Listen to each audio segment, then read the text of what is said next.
မင်္ဂလာပါဒေါက်တာဝိုင်ရဲ့ Warm Space ကနေပြီးတော့ပြန်နေကြိုဆိုလိုက်ပါတယ်အဲ့တော့တနေ့ကပြောထားခဲ့တဲ့အတိုင်းပဲကျွန်မဒီ page နဲ့ပတ်သက်ပြီးတော့ပေါ့နော်နာမည်အသစ်ပြောင်းရခြင်းအကြောင်းရင်းကဘာလဲဆိုတဲ့အခါကျတော့ဒေါက်တာဝိုင်နဲ့လက်ကျဲဆိုတဲ့နာမည်ထက်ပို့ပြီးတော့အတိတ်ပဲပြေဝတဲ့နာမည်မျိုးကိုလည်းဖြစ်ချင်တယ်အဲ့တော့73နှစ်ရှိပြီပေါ့နော်ဒီ page run လာခဲ့တာအဲ့တော့73နှစ်ရှိပြီဖြစ်တဲ့အချိန်မှာကျွန်မလုပ်ချင်တဲ့အကြောင်းအရာလေးတစ်ခုရှိတယ်။ဘာလဲဆိုတော့နေ့စဉ်နဲ့အမျှကျမတို့ဒီစိတ်ပိုင်းဆိုင်ရာပေါ့နော်စိတ်ပိုင်းဆိုင်ရာနဲ့ပတ်သက်တဲ့ပြဿနာတွေကိုတော်တော်များများကြုံနေရတဲ့လူတွေမှာအခက်အခဲအကျက်တဲတွေကလည်းများတဲ့အတွက်ကြောင့်မို့လို့အဲ့တော့ကိုနဲ့ပတ်သက်တဲ့ပတ်ဝန်းကျင်မှာကြုံတွေ့နေရတဲ့သူတွေကိုကျွန်မ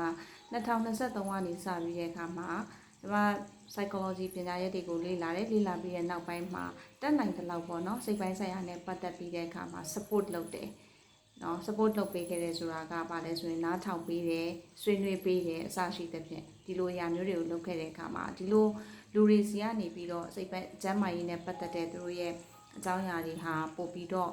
ကောင်းလာတယ်သူတို့ရဲ့အနေအထားလေးတွေပို့ပြီးတော့တိုးတက်လာတယ်အစရှိသဖြင့်ဒီလိုမျိုး feedback တွေကိုပြန်ပြီးတော့ကြားရတယ်ပေါ့နော်အဲ့တော့အဲ့ခါကျတော့အရန်ဝမ်းသာရတယ်အဲ့တော့ဒါဟာကိုနဲ့နီးစပ်နေတဲ့ပတ်ဝန်းကျင်ကိုလုပ်ပေးနေတဲ့အခါမှာဒီထက်ပိုပြီးကျေပြန့်တဲ့ပတ်ဝန်းကျင်ကိုဘာတွေလုပ်ပေးနိုင်မလဲပေါ့နော်ဆိုတဲ့ဟာတွေစဉ်းစားပြီးတဲ့အခါမှာကျွန်မဒီနှစ်ပိုင်းအခု2026ရဲ့အခုအချိန်ကနေစလို့ကျွန်မကစိတ်ကျန်းမာရေးကိုအလေးပေးထားတဲ့content တွေ post တွေ reels တွေပေါ့နော်ဒီ video creation တွေကိုကျွန်မလုပ်သွားမှာဖြစ်ပါတယ်အဲ့တော့အဲ့ဒါလေးနဲ့ပတ်သက်ပြီးတော့ကျွန်မအသိပေးချင်တာရယ်အဲ့တော့နောက်တစ်ပိုင်းမှာဆိုလို့ရှိရင်တော့ကျွန်မစိတ်ကျန်းမာရေးနဲ့ပတ်သက်တဲ့ဆွေးနွေးပေးခြင်းပေါ့နော်အဲ့ဒါနဲ့ပတ်သက်တဲ့ဟာကိုတော့ဆက်ပြီးတော့ကျွန်မပြောသွားပေးပါမယ်အဲ့တော့ဒီအပိုင်းကတော့ဒီလောက်မှပြင်ဆက်လိုက်ပါတယ်ကျေးဇူးတင်ပါတယ်ရှင်